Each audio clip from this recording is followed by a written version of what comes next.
விழுப்புரத்தில் பாண்டியநகர், அன்னை இந்திரா நகர், காந்தி நகர் உள்ளிட்ட பகுதிகளில் ஆயிரக்கணக்கான குடியிருப்புகளை மழை வெள்ள நீர் சூழ்ந்துள்ளது. இது தொடர்பான விவரங்களுடன் செய்தியாளர் குணாநிதி இணைந்திருக்கிறார். குணாநிதி, தற்போதைய நிலவரம் என்ன? அங்க இருக்கக்கூடிய மக்களை தொடர்பு கொள்ள முடியுதா?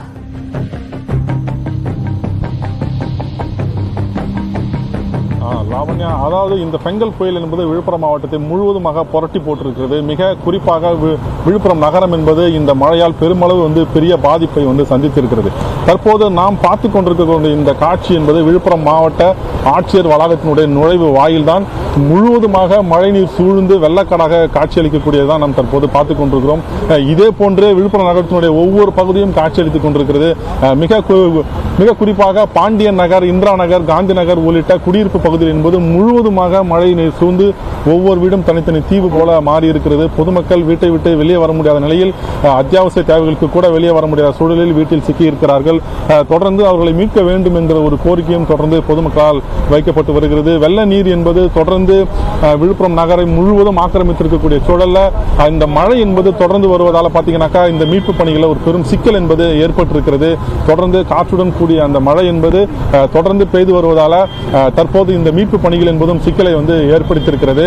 இந்த நிலையில தான் பார்த்தீங்கன்னாக்கா இந்த மாவட்டம் முழுவதும், அதாவது விழுப்புரம் மாவட்டம் முழுவதும், விழுப்புரம், திண்டிவனம், வானூர், மரக்காணம், செஞ்சி என மாவட்டம் முழுவதுமே ஒரு பெரும் பாதிப்பை சந்தித்திருக்கிறது. பல்லாயிரக்கணக்கான ஏக்கரில் இருக்கக்கூடிய விளைநிலங்கள் முழுவதுமாக மழைநீரில் மூழ்கி இருக்கிறது. பல குடியிருப்புகள் முழுவதுமாக இந்த மழைநீரில் சேதமடைந்திருக்கிறது. வாகனங்கள் என முற்றுமுழுதாக விழுப்புரம் மாவட்டமே ஸ்தம்பித்து நிற்கக்கூடிய இந்த ஒரு நிலையில் தான் தற்போது நீடித்திருக்கிறது.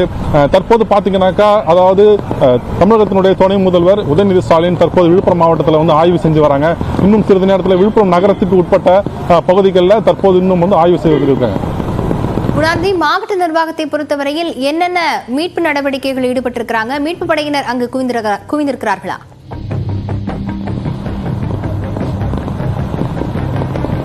லாவண்யா, அதாவது பொதுவாக இது போன்ற புயல் காலங்களில் பார்த்தீங்கன்னாக்கா விழுப்புரம் மாவட்டம் மரக்காணம் தான் அதாவது மாவட்ட நிர்வாகத்தினுடைய முக்கிய கண்காணிப்பில் இருக்கக்கூடிய பகுதியாக இருக்கும். அங்குதான் பார்த்தீங்கன்னா 12 புயல் நிவாரண மையங்கள் என்பது செயல்பட்டு வருகிறது.